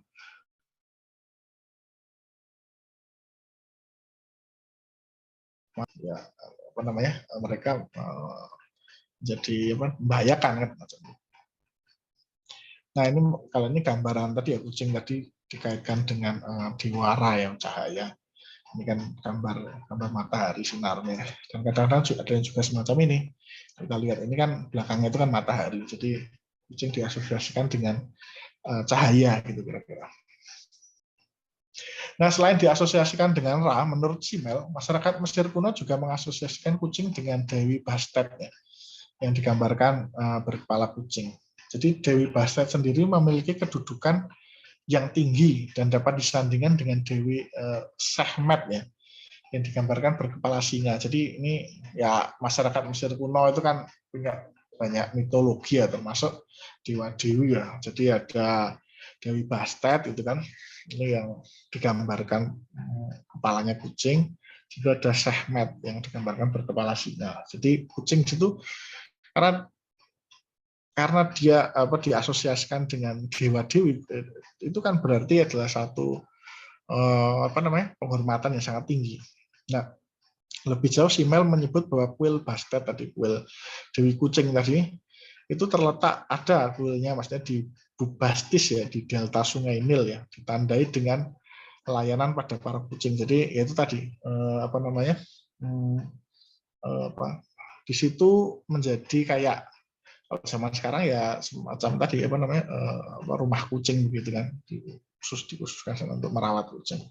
Maka tidak mengherankan jika National Geographic misalkan menyebut kota tadi terletak ada kuil tadi sebagai City of Cat atau kota kucing. Jadi kucing secara apa namanya secara masif di situ dan diperlakukan dengan apa yang namanya istimewa gitu kan. Dan Simel mencoba melacak sejak kapan sih sebenarnya masyarakat Mesir kuno itu berhasil melakukan domestifikasi kucing. Karena kalau di dalam biologi atau apa ya namanya mungkin antropologi mungkin ya, itu kan kucing itu kan tadinya kan binatang buas juga ya, kemudian mengalami domestifikasi gitu kan. Binatang-binatang kan mengalami domestifikasi itu sejak apa nih kira-kira jadi ada kucing gitu yang apa namanya dengan bentuknya ya, seperti sekarang ini ya. Nah, menurut Simel ada kemungkinan masyarakat Mesir kuno itu menemukan hewan tersebut di wilayah Nubia. Nanti kita lihat petanya. Nah, lebih jauh Simel menyebut bahwa alasan mengapa masyarakat Mesir begitu mencintai kucing itu karena salah satunya fungsi kucing yang sangat membantu masyarakat. Jadi selain ular tadi yang disimbolkan dewara menjelma jadi apa tuh namanya kucing tadi, itu dia juga membantu mengusir tikus yang menjadi momok. Nah, saat itu kan biji-bijian ya karena masyarakat agraris lagi yang disimpan di lumbung itu apa namanya rentan sekali dengan tikus ya dimakan gitu kan. Dan itu merupakan harta berharga yang selalu terancam, Pak. Sehingga dengan adanya kucing masyarakat Mesir terbantu, jadi ada simbiosis lah kira-kira semacam itu. Sehingga kemudian mereka menjadi apa namanya anggap kucing itu sebagai sesuatu yang istimewa gitu kan. Nah, sebagai bukti cerita pertama tentang perang antara kucing dan timur ini menurut Simel ya berasal dari Mesir kuno dan kemudian diceritakan kembali di seluruh dunia dalam puisi dan prosa. Jadi kalau misalnya kita lihat versi modern misalkan Tom and Jerry gitu kan, nah itu menurut Simel itu bisa dilacak hingga ke Mesir ya. Ada perang antara kucing dan tikus gitu kan. Jadi nah ini gambaran Dewi tadi yang satu kan Bastet sama Sehmet. Jadi yang Sehmet yang ini kepala singa. Kalau ini yang Bastet ya kepala kucing. Ini patungnya kayak gini nih. Dan kalau khas ya ini di dalam Mesir kuno itu ada anak kucingnya.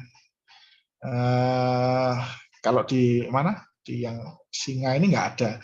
Jadi kan ini kan hewan liar ya, maksudnya hewan buas ya. Di sini ini menunjukkan ini hewan yang jinak ya, malah mungkin bahkan nggak tahu juga itu bisa disebut sebagai apakah waktu itu istilah lucu itu sudah muncul macam itu. Nah, tadi yang disebut tadi ya tentang apa namanya Will Bastis ya, Will Bastet ya di Bubastis ya, ini wilayah Bubastis. Jadi ini wilayah kuilnya di sini dikelilingi danau, jadi tempatnya ya apa pinggir danau lah kira-kira. Jadi di sini ada berbagai tempatnya. Jadi sebagai semacam kayak namanya tempat perawatan hewan begitu ya, untuk zaman itu ya sangat sangat sangat teduh sekali. Ingat Mesir kan wilayah gurun ya. Nah, kalau ini kan semacam oasis gitu loh. Jadi kucing tinggal sini ya ada banyak pepohonan dan lain-lain ya, mereka nyaman gitu kan. Ini yang disebut tadi Great Temple of Bastet di Bubastis. Jadi kira-kira ini juga ini belum lama juga ditemukan ya, maksudnya ya arkeologi maksudnya di era modern itu. Ini tadi wilayah Nubia ya, tadi disebut Simal sebagai wilayah kira-kira di mana sih kucing pertama kali mulai didomestifikasi atau paling tidak dikenal masyarakat Mesir kuno. Jadi kira-kira di wilayah Afrika sini, mungkin Sudan kira-kira kalau zaman sekarang semacam itu. Nah ini juga tadi gambaran tadi misalkan di Mesir kuno tadi tentang konflik atau perang antara kucing dan tikus ya. Ini gambaran semacam itu. Ini atau gambaran lebih jelas lagi nih, ini kan kucing, ini tikus, jadi kira-kira semacam ini. Jadi di apa namanya di gambar-gambar mereka itu. Nah kalau ini gambaran yang lain, tapi intinya ini gambar orang Mesir, dan kemudian ini ada kucing yang ikut membantu dalam mereka berburu kira-kira semacam itu. Atau juga apa namanya mereka bisa membantu mengusir hama kira-kira semacam itu. Jadi simbiosis mutualisme itu digambarkan dengan di prasasti-prasasti mereka. Nah ini lebih jauh lagi. Menurut Simal, masyarakat Mesir kuno berusaha sekuat tenaga untuk membuat kucing mereka bahagia. Mereka dirawat dan dimandikan, diolesi dengan minyak wangi, dan tentu saja diberi makan dengan makanan yang sangat baik. Kehidupan kucing dianggap sama pentingnya dengan kehidupan manusia, dan bahkan selama kelaparan, beberapa makanan dibagi untuk kucing. Jadi misalkan di Mesir ada paceklik ya, sekali lagi Mesir negara yang di sana pengairan juga sangat bergantung pada musim kan. Bukan seperti sekarang pengairan modern gitu kan. Itu sama kelaparan pun kucing masih dikasih jatah gitu ya. Nah, menurut Simel, kondisi kucing di Mesir kuno itu sebenarnya dia membandingkan katanya lebih bagus dibandingkan dengan Eropa waktu dia hidup gitu kan. Seringkali dalam situasi paceklik itu Mesir kucing itu menjadi santapan masyarakat sebagai ganti kelinci gitu kan. Sehingga saat itu populer istilah roof rabbit. Jadi roof rabbit itu kan atap, rabbit itu apa kelinci yang di atap, maksudnya kan kayak kucing yang bisa di atap gitu kan. Paceklik semacam itu. Kalau di Mesir kuno waktu itu walaupun paceklik ya masyarakat masih mau berbagi sama hewan gitu kan. Dan bahkan ini agak apa namanya, jadi dalam konteks adat Mesir kuno ya merupakan suatu yang dimaklumi ketika seorang membunuh seekor kucing maka dia dijatuhi hukuman mati. Jadi kalau sekarang ada animal right gitu kan, hewan sebagai subjek hukum di Mesir kuno dulu ya sudah ada gitu kan. Jadi hukumannya malah sama lagi, membunuh kucing dijatuhi hukuman mati, atau ketika dia tertangkap basah akan digantung oleh massa yang marah. Jadi waktu itu ya apa namanya hewan itu juga kedudukannya sudah tinggi gitu. Dan kematian seekor kucing di Mesir kuno merupakan sebab kesedihan yang luar biasa bagi pemiliknya. Jika pemilik tersebut adalah orang kaya, maka ia akan memumikan kucing tersebut sebagaimana prosesi mumifikasi manusia. Jadi Mesir kan sudah terkenal ya bahwa kalau orang-orang yang apa namanya mampu gitu kan, dia dimumikan. Nah, ternyata binatang juga gitu kan. Karena ya dianggap ya dia teman manusia gitu kan. Jadi mati pun disertakan dirawat gitu loh, nggak cuma buang gitu kan, enggak. Nah, menurut Simel, pemakaman dalam skala besar terjadi di kota Bubastis ya tadi, yang kota kucing tadi. Jadi apalagi di sana kan kucing yang paling banyak hidup di sana gitu kan. Di sana lebih ada pemakaman juga. Di pemakaman tersebut kucing dikubur seperti manusia dan pemiliknya sering memasukkan beberapa benda berharga ke dalam kuburan agar hewan peliharaannya bisa bermain dengannya di dunia pasca kematian. Jadi apa sih kira-kira kucingnya, misalkan dulu kalau zaman sekarang mungkin ya misalnya dia senang main dengan bola gitu ya, bolanya sekalian dikuburkan. Ya seperti juga manusia yang dimumikan kan juga dikasih mungkin perhiasan dan lain-lain. Nah sini misalkan dikatakan oleh Simel, mangkuk kecil yang untuk minum susu itu juga telah ditemukan di kuburan kucing di Bubastis ya. Misalkan gambaran ya, jadi gambaran juga di Mesir kuno bahwa di rumah-rumah kucing juga menjadi, di sini ada yang kucing yang bermain-main juga, jadi mereka ya menjadi binatang yang apa ya namanya, hidupnya berkecukupan lah kira-kira semacam itu.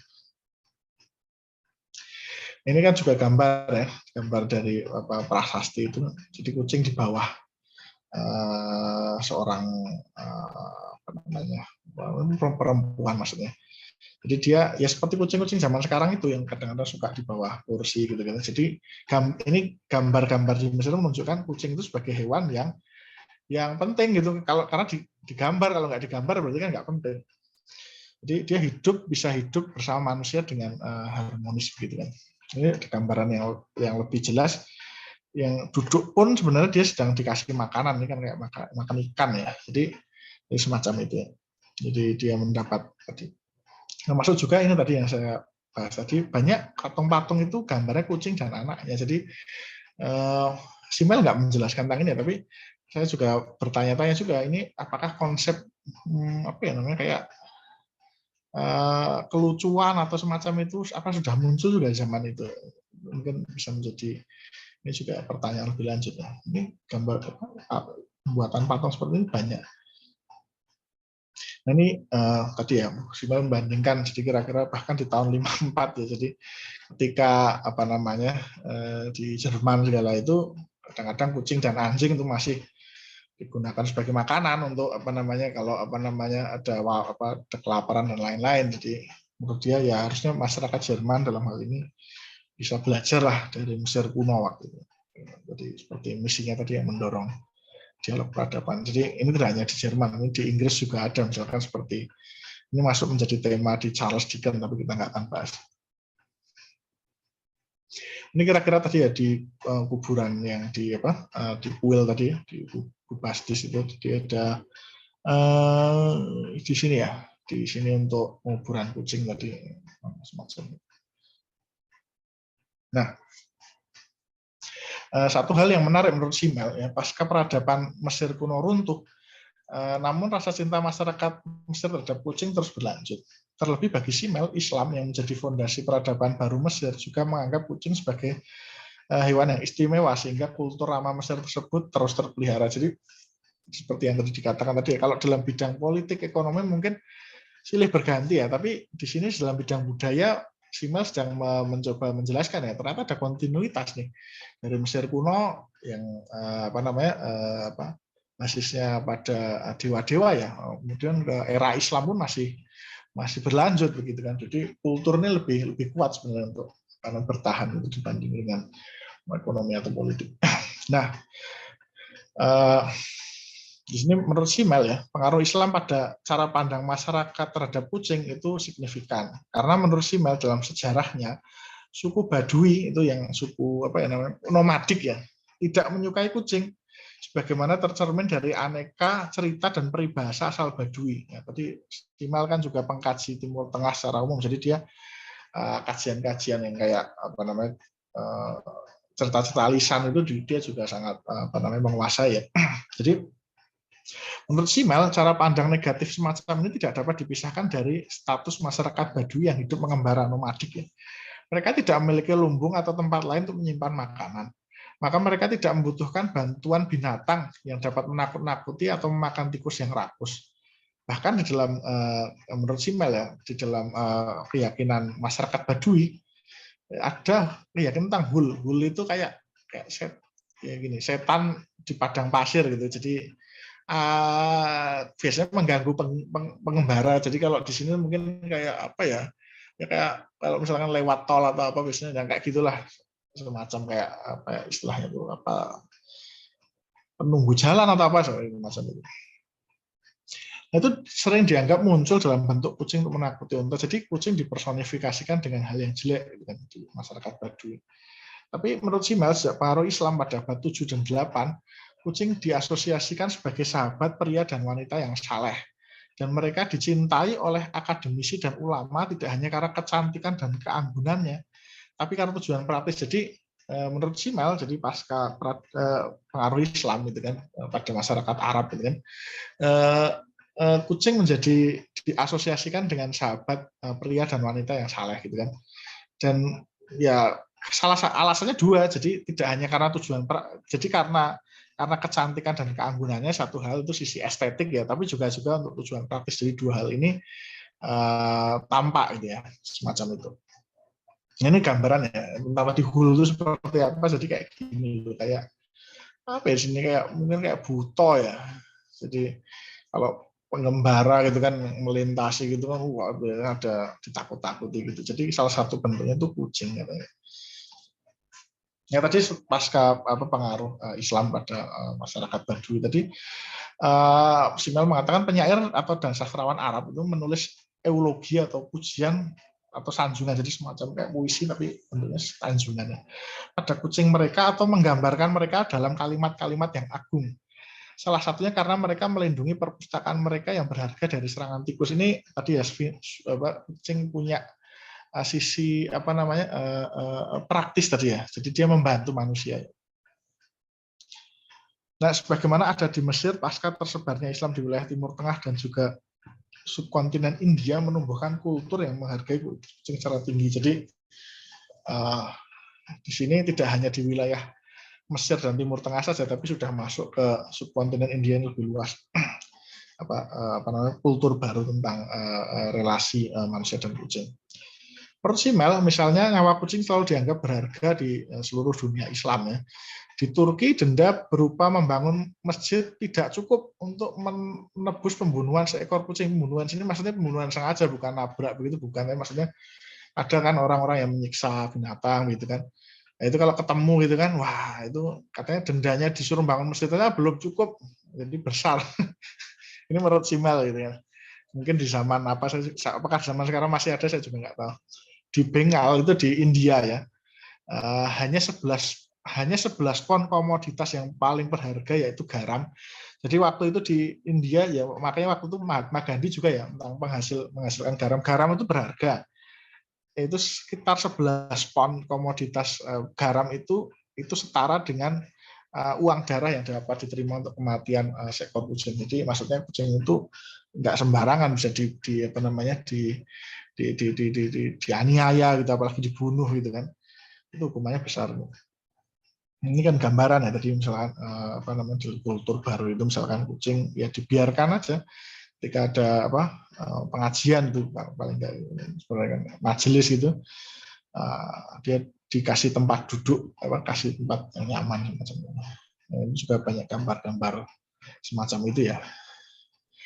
Ini gambar India dari subkontinen India, memperlihatkan juga kucing menjadi bagian dalam kehidupan di rumah tangga ya, masuk juga semacam ini. Jadi sehingga menggambarkan kucing menjadi bagian penting di dalam kehidupan manusia. Gambar. Nah, menurut Simmel, kultur baru yang menempatkan kucing sebagai binatang istimewa ini misalnya dapat dilacak pada cerita rakyat di wilayah Arab ya, yang berkisah tentang perjumpaan Nabi Muhammad dan kucing. Dikisahkan suatu hari seekor ular datang pada Nabi Muhammad untuk meminta bantuannya. Tapi bukannya berterima kasih, ular itu melingkar di pinggangnya dan akan menggigitnya. Saat itu kebetulan seorang sahabat Nabi menyaksikan kejadian tersebut.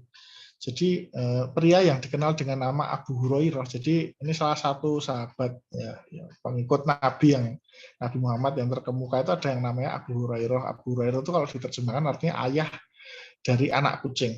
Ya, jadi bahkan nama semacam ini Simmel ingin menggarisbawahi, ada orang dinamai ayah dari anak kucing. Jadi menunjukkan sebenarnya kedudukan kucing tinggi kan.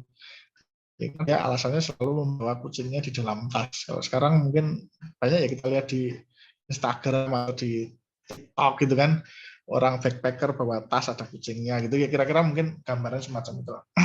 Segera buka tasnya dan biarkan kucing itu keluar. Kucing itu pun segera menyerang ular dan bunuhnya sehingga menyelamatkan sang nabi ya. Sebagai ungkapan terima kasih, Nabi membelai punggung sang kucing dan menyentuh kepalanya. Jadi lagi-lagi ini cerita rakyat ya. Menurut kisah rakyat tersebut, setiap kucing dikenal 4 garis di dahinya. Jadi ini habis dielus itu lah. Kemudian ada itu tanda maksudnya itu.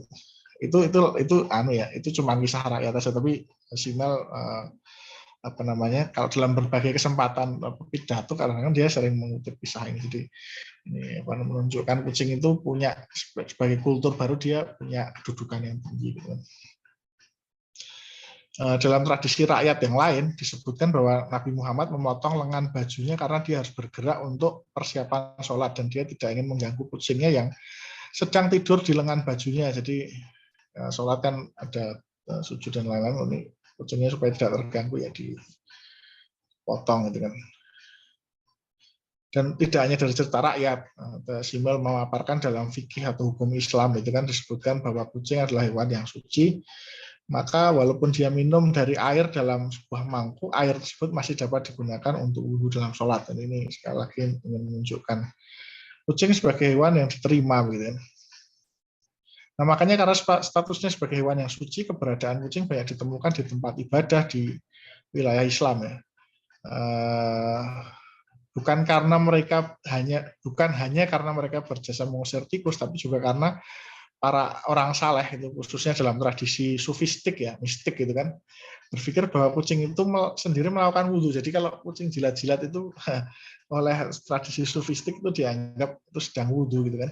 Sedangkan suara dengkurannya sering dibandingkan dengan zikir, jadi dia tidur gitu. Suara dengkuran kucing gimana ya? Jadi itu dianggap setara dengan zikir, sehingga dia disukai ya oleh orang-orang sufi. Ini ada kisah, tapi intinya kisahnya tuh begini. Ini kisah sufi juga. Jadi seorang sufi Irak itu telah meninggal. Yang telah meninggal muncul pada seorang dalam mimpi, dan dalam mimpi pada orang tersebut si Bli itu, seorang sufi yang sudah meninggal itu menceritakan bagaimana Tuhan yang Maha Kuasa telah menunjukkan belas kasihan padanya. Ketika disidang di hadapan Tuhan, sekali lagi cerita sufistik itu biasanya untuk pelajaran saja, tidak dimaknai secara literal, jadi untuk pengajaran saja. Ketika disidang di hadapan Tuhan, dia ditanya apakah dia mengetahui perbuatannya yang mana yang telah menyebabkan dirinya diberi rahmat Tuhan. Si Bli itu kemudian memberitahu pada orang yang diimpeni tadi di mimpi, kemudian apakah yang ini, apakah yang itu, bukan gitu kan. Tidak untuk semua ini, tapi aku telah merahmatimu. Dan aku bertanya itu si Bli itu, kenapa? Dan dia, Tuhan, berkata, apakah kamu ingat dalam musim dingin di Baghdad ketika salju turun dan kamu melihat anak kucing kecil menggigil di dinding dan Anda mengambilnya dan meletakkannya di bawah mantel bulu Anda? Ya, saya ingat itu. Sekarang karena Anda mengasihi kucing kecil yang malang itu, aku merahmati Anda. Jadi kisah sufistik ini dimaknai sebagai orang yang melakukan kebaikan kepada kucing, binatang itu maksudnya. Itu satu keutamaan yang besar. Ibaratnya dia mengerjakan kebaikan yang banyak aja, nggak ada setara dengan itu. Jadi ini menunjukkan bahwa ya tadi kultur baru tadi membuat orang menjadi relasi antara manusia dan hewan, khususnya di sini kucing, itu menjadi berbeda, lebih intim ya. Nah, ini ada kembali lagi Simel tadi memulai dengan Evelyn, dia menutup dengan Evelyn lagi. Jadi Simel menyebut bahwa hingga zaman Evelyn tadi abad 18 atau 19, kafilah peziarah Mesir yang berziarah ke tanah suci Mekah selalu membawa sejumlah kucing bersama rombongan tersebut. Simel menyatakan bahwa dirinya tidak tahu apakah ini bentuk meneladani Nabi yang ramah pada kucing. Tadi misalkan ya kucing dibawa karena dia ramah pada binatang, itu keutamaan, atau perasaan bahwa mungkin makhluk itu membawa keberuntungan, itu pengaruh Mesir kuno atau apa tadi. Tapi Simel mengatakan bahwa hingga zaman Evelyn itu kucing pun masih di bawah dalam karavan. Jadi untuk dia ingin menunjukkan bahwa kontinuitas budaya tadi itu tidak putus. Cuman dia tidak bisa memastikan itu karena ya apa itu mungkin pengaruh Mesir kuno atau yang pengaruh Islam atau apa itu macam itu. Jadi ini Kak, misalkan karavan dan ini ada kucingnya kan, ya, semacam itu. Gambarannya kan semacam itu. Jadi dia dirawat juga jadi selama perjalanan. Nah, Simmel dengan yakin menyebut kultur yang ramah pada kucing masih sangat hidup di lingkungan Mesir hingga hari ini, sebagaimana dibuktikan oleh karya Loren, jadi hasil-hasil foto itu. Dan sebagai penutup, Simmel menyampaikan bahwa eksistensi kucing memang secara natural berharga di dunia Muslim. Karena menurutnya Tuhan telah mengilhami manusia untuk menulis nama kucing. Ini Pitin dalam bahasa Arab sedemikian rupa sehingga terlihat seperti dirinya sendiri, seperti kucing. Jadi Simmel ini sambil berhumor ya, jadi bahwa mungkin Tuhan telah mengilhami manusia untuk menulis nama kucing itu sedemikian rupa sehingga dia bentuknya dalam tulisan itu seperti seperti rupa kucing. Jadi kalau bahasa Indonesia kan kita mengenal abjad, kalau di dalam Arab tuh huruf Arab tuh kalau menyebut kucing tuh gambarnya kayak kucing nanti saya lihat. Jadi seperti ini. Jadi kalau ditulis dalam bahasa Arab itu kan seperti ini, jadi hurufnya ini kan gambarnya kayak kepala, ini telinga, terus ini badan, terus ini ekor, semacam ini. Kalau di Indonesia kan kita ada abjad A, B, C, D. Kalau di huruf Arab kira-kira kalau nulis kucing itu gambarnya jadi kayak kucing, maksudnya sebenarnya begitu dia bercanda semacam itu. Jadi mungkin entah ini ilham atau bagaimana dia mengatakan. Ini bukti bahwa dalam bahasa sekalipun ini gambarnya kok mirip kucing gitu. Jadi itu semacam itu. Nah, di sini kita masuk ke pembahasan berikutnya. Jadi di sini kalau di sini ini tidak ada tulisan tapi kira-kira gambarnya Loren ya. Jadi kira-kira di sini Loren menggambarkan bagaimana kultur yang sejak purba tadi, sejak era Mesir kuno tadi sampai sekarang pun masih hidup ya. Jadi misalkan ada kucing makan begitu kan, dia dihargai lah, misalkan di pedagang semacam itu, di rumah-rumah, di lorong-lorong. Ini termasuk juga di tempat ibadah di masjid itu kan dikasih tempat khusus itu, sehingga dia bisa nyaman begitu kan. Termasuk juga di di pedagang gitu kan. Jadi kultur mencintai kucing ini tumbuh subur sampai hari ini, jadi budayanya nggak putus.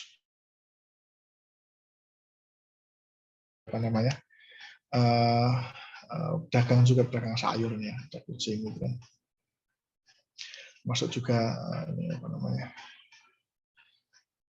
Nah, kalau kita bisa lebarkan, Simmel kan juga menulis buku ini udah lama, tapi bisa kita katakan budaya ini pun tidak luntur hingga hari ini. Contoh yang paling kontemporer, ada kucing di Hagia Sophia di Turki ya, namanya Gli. Jadi dia kucing terkenal, jadi dia merupakan penghuni Hagia Sophia udah lama ya, dan dia menjadi salah satu perhatian pengunjung di sana ya. Bahkan Obama ya waktu datang ke Turki itu juga sempat mengunjungi itu dan kemudian mengelus-elus kucing tersebut ya. Sampai dibikinin Instagram karena zaman sekarang zaman Instagram dan lain-lain. Gli salah satu kucing saja, tapi ini yang paling terkenal ya. Tadi karena kucingnya nggak tahu ini kucingnya bentuknya mungkin karena dia gendut atau bagaimana. Ini salah satu penghuni tetap yang sudah lama di sana.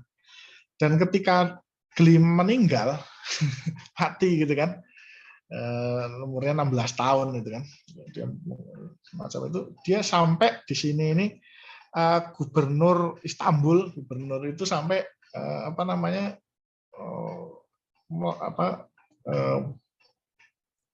berbicara di Twitternya gitu kan, saya sangat bersedih meninggalnya itu. Jadi sehingga kalau kita lihat bahwa kultur ini masih tetap bertahan. Simmel kalau nggak salah menulis bukunya tahun 90 atau 2000-an, ini sekarang sudah 2021 nggak salah, itu masih sama. Jadi kultur bertahan dengan sangat hampir tidak ada perubahan gitu. Nah, ini terkait dengan kucing subjek peradaban. Jadi ini ada buku karya Sam Stoll. Jadi dia melihat kontribusi kucing di dalam peradaban kita. Jadi kalau Sam Stoll ini, kalau Simel kan tadi studinya karena dia lebih orientalis, jadi studi timur ya, khususnya di Timur Tengah dan subkontinen India. Kalau Sam Stoll ini lebih umum. Ini kita lihat sedikit aja untuk melihat bagaimana Sam Stoll, kucing itu pun sebenarnya adalah subjek peradaban. Sekali lagi itu bukan manusia, tapi maksudnya dia punya andil. Jadi dia mengawali bukunya dengan ucapan begini, to Ted. Jadi kepada Ted, ini kucingnya ya. Dia mungkin bukan kucing yang paling hebat di dunia ini, tapi dia adalah yang paling hebat di menurut saya. Jadi buku ini pun didedikasikan untuk ini perkataan Todd yang Sam Stoll yang menarik ya. Jadi sebagian besar mereka itu kucing melakukannya dengan cara mereka sendiri yang khas. Jadi kita yang perlu harus mencermati itu agak seksama. Dengan cara mereka sendiri khas, dengan alasan mereka sendiri yang tidak dapat dipahami. Aksi yang mencolok seperti katakanlah menyelamatkan seorang balita dari rumah petak yang terbakar bukan gaya mereka. Petualangan itu sebaiknya diserahkan pada anjing. Jadi kucing punya subjektivitasnya sendiri dan kira-kira kita harus pinter-pinter lah untuk mengenali kontribusi kucing, karena kan setiap hewan punya karakteristiknya. Kalau menurut si Sam Stoll itu, kalau anjing ya punya caranya sendiri, dia nolong orang, ya kan, dari itu cara anjing. Kalau cara kucing lain lagi. Jadi kita harus melihat dengan seksama. Nah, mungkin untuk menggambarkan Sam Stoll kira-kira ada juga buku yang lain. Ini cuma gambar saja, tapi kira-kira sampai ada yang mengatakan teori estetika kucing.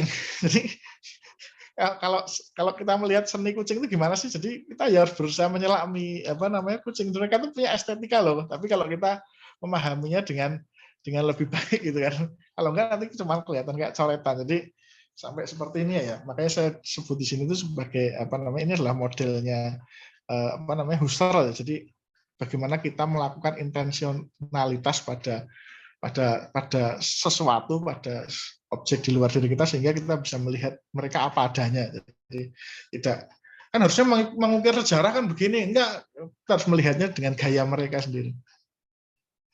Ada banyak, cuman kira-kira dia mengelompokkan ada 4 kontribusi besar kucing di dalam sejarah itu.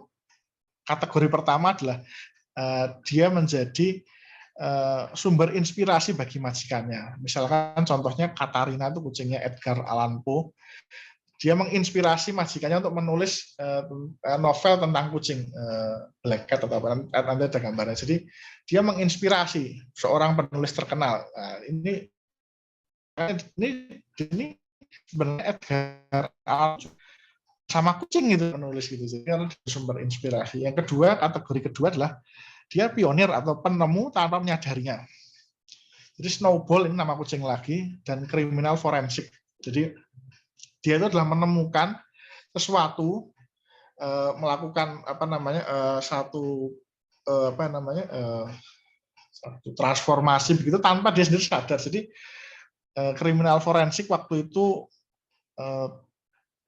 tidak ada yang menggunakan bulu kucing itu sebagai barang bukti kriminal untuk menjebloskan orang ke penjara, tapi Snowball karena dia berkeliaran di di tempat perkara gitu kan, dan kemudian bulunya nempel di di korban dan juga pelaku, sehingga dia bisa pelaku itu bisa dimasukkan ke penjara gitu. Mungkin dia sendiri nggak cuma jalan-jalan aja, tapi itu satu temuan baru bagi kriminal forensik dengan menggunakan bulu kucing, DNA dan lain-lain binatang gitu ya. Tadi sebelum itu nggak ada gitu kan. Itu jadi dia merevolusi kriminal forensik tanpa dia sendiri menyadarinya. Jadi semacam itu ya. Tapi kucing juga bisa menjadi anti-heroes. Jadi dia kadang-kadang tidak paham akan konsekuensi negatif aktivitasnya. Tapi aksinya itu merubah sejarah, tapi dalam arti ini sejarah yang tidak bagus gitu ya. Jadi misalkan seperti kucing namanya Tibbles ya, dan jadi ini dan Lyell uren, nanti kita akan lihat gambarnya. Jadi, tapi ada juga yang sebagaimana binatang-binatang lain yang seperti anjing yang lebih tadi langsung bisa menolong manusia. Tadi ini kucing juga kadang-kadang bisa seperti ini. Jadi memiliki sifat kepahlawanan juga seperti manusia, seperti misalkan kasusnya Tommy dan emergency call. Jadi ada nenek-nenek kira-kira gitu kan yang dia pingsan karena serangan jantung atau gimana, Tommy ini bisa memencet tombol teleponnya sehingga menelpon 911 kira-kira kan begitu. Sehingga kucing ini bisa menyelamatkan nyawa pemiliknya. Ini dianggap hero. Jadi model kira-kira kalau Stoll mengatakan ada empat kategorisasi kucing itu bisa berkontribusi dari sejarah. Jadi dia dengan relasinya dengan manusia itu sebenarnya ya dia juga ikut membentuk sejarah gitu. Ini tadi Edgar Allan Poe, kalau yang ini yang kucing forensik tadi. Ini sebenarnya kalau yang soal ini tuh sebenarnya ini ada ini kan di Selandia Baru kalau nggak salah. Jadi ada binatang ini namanya tuh Lyell uren ya. Jadi semacam kayak burung tapi nggak bisa terbang. Kalau di Antartika kita kenal kayak penguin ya. Jadi di satu pulau terpencil si pemilik jadi waktu itu ada penjaga tower mercusuar itu bawa kucing namanya Tibbles itu. Jadi dia nggak sadar kucingnya itu kan suka lari-lari dan dia memakan hewan ini karena ini kan santapan yang sangat sangat sangat mudah bagi kucing. Burung nggak bisa terbang kok dimakan habis. Nah, sehingga populasi di hewan ini di pulau itu punah. Semacam itu. Ya sebenarnya kalau itu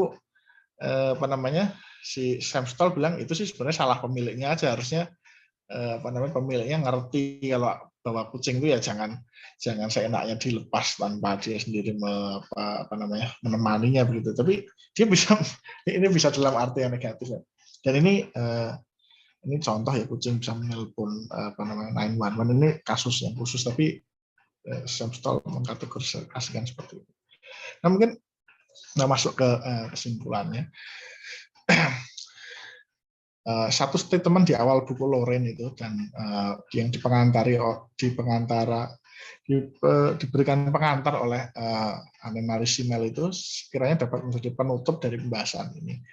Disebutkan dalam buku tersebut bahwasanya domesticated animal are our link with the wild ya. Jadi kira-kira dalam statement ini mengandung satu pesan penting bahwa dengan kita membangun relasi dengan kucing, sebenarnya kita sedang membangun satu relasi yang lebih luas pada the wild atau bisa dikatakan relasi dengan alam yang lebih luas. Dengan kata lain, kucing atau peliharaan lainnya itu memiliki fungsi eksistensial penting, yakni merubah cara pandang atau kesadaran atau outlook kita terhadap realitasnya. Di mana hewan dan berbagai entitas non manusia lainnya adalah satu. Jadi kita bisa membangun hubungan yang intim gitu kan dengan berbagai entitas di luar manusia gitu kan. Nah, wujud dari relasi yang intim ini misalkan tergambar dalam peradaban Mesir sejak era Fir'aun ya hingga zaman modern ya yang mampu mengakomodasi entitas di luar diri manusia. Jadi kucing tadi bagian dari kehidupan ya, mereka bisa dikatakan simbiosis mutualisme lah, bahkan hingga paceklik saja mereka tetap dianggap penting sehingga harus dikasih jatah. Dengan kata lain, peradaban yang terbangun adalah peradaban yang inklusif atau bisa kita katakan peradaban yang memiliki dimensi intim terhadap sesama makhluk. Nah, satu kesadaran peradaban semacam inilah yang dapat kita warisi untuk membangun peradaban kontemporer saat ini, yang ditandai dengan nalar instrumental ya, dimana jangankan pada hewan dan juga alam ya, pada sama manusia saja kita cenderung tidak peduli ya. Ada orang di jalan kelaparan gitu, nggak peduli amat ya. Jadi sebagai Lorenz ini sebenarnya ingin mengatakan bahwa kita dengan ini kita sedang menumbuhkan cinta kasih gitu kan, semakin membesarkan rasa kita mengintimasi dengan yang lain. Jadi justru kita itu penting untuk berrelasi dengan semacam itu. Nah, tadi dikatakan ya dalam mengatasi dominasi nalar instrumental atau mengobjekkan nalar instrumental atau bahasa lainnya dalam peradaban kontemporer, sejumlah akademisi telah berupaya membangun alternatif. Salah satunya tadi pemikir Jerman yang sangat beken, Jürgen Habermas, yang terkenal dengan teori komunikasinya. Namun problemnya bagi Habermas itu dia melihat realitas itu menjadi dua ya, menjadi satu realitas sosial, realitas relasi antar manusia yang ditandai dengan komunikasi rasional, ya kan, dan realitas alam, maksudnya hubungan manusia dengan alam yang dicirikan dengan dominasi, logika kerja atau kerja sebagai upaya realisasi diri. Jadi ibaratnya mematung itu jadi patung, kemudian nah ini hasil saya, itu logika kerja maksudnya. Saya menghasilkan karya gitu loh, saya menghasilkan produk itu karya saya, itu realisasi macam itu. Nah, dalam skema Habermasian ini diasumsikan bahwa dominasi adalah satu-satunya cara berelasi dalam realitas, cara berelasi manusia dengan realitas alam ini, yaitu demi mengaktualisasi diri manusia maka dominasi harus dilakukan. Nah, salah satu perkembangan penting dalam debat akademik ini adalah munculnya wacana ekosofi ya, dari Arne Naes ya, seorang akademisi Skandinavia, kalau salah Norwegia ya, atau Swedia, negara-negara Skandinavia itulah, yang mempertanyakan ulang makna aktualisasi diri. Jadi bagi Arne Naes ya, aktualisasi diri bisa bermakna antroposentrik, keakuan tadi. Ya supaya saya bisa aktual, saya bisa menjadi manusia seutuhnya itu saya dengan melakukan dominasi. Atau juga ke kosmik atau kekitaan gitu kira-kira. Itu pilihan aja. Nah, pandangan Naes ini kira-kira dapat dikatakan terafirmasi dari kajian Simmel dan Loren ya, di mana aktualisasi diri manusia itu justru bisa didapatkan dengan membangun relasi intimnya dengan entitas non manusia. Kalau dalam hal ini kucing ya, kalau dalam kajiannya Simmel dan Loren ya, sehingga justru dengan membahagiakan kucing atau hewan lain ya sebenarnya kita bisa luaskan, itu dapat membantu kita mencapai satu proses aktualisasi diri juga. Ya, implikasinya logika dominasi ya dalam berelasi tadi dapat diganti dengan logika komunikasi ya. Namun tidak dengan menggunakan bahasa rasional. Jadi Habermas kan mengatakan karena manusia itu salah satu cirinya kan dia rasional, dia bisa berpikir rasional. Jadi penandanya adalah dialog rasional. Tapi kalau kita melihat dari pandangan Naes dan kemudian kita melihat dari Simmel dan Loren tadi sebenarnya ada bahasa komunikasi yang lain. Itu bahasa cinta ya, ini bahasanya Jalaluddin Rumi tadi yang Simmel tadi. Dengan bahasa cinta ini kita bisa membangun relasi yang lebih luas, tidak hanya dengan manusia karena manusia yang bisa berbicara secara rasional, tapi binatang kan nggak bisa dalam arti ini. Kita perlu menggunakan bahasa lain dan di sini bahasa cinta itu yang menjadi penting di sini. Ini yang dikatakan Habermas tadi. Jadi ini Arne Naes kira-kira. Jadi dia mengatakan tentang ekosofi ya. Jadi ekosofi itu ada 3 macam, ekosofi T1, T2 dan T3. Jadi kira-kira yang perlu untuk dipupuk di sini itu sebenarnya adalah yang ketiga ini.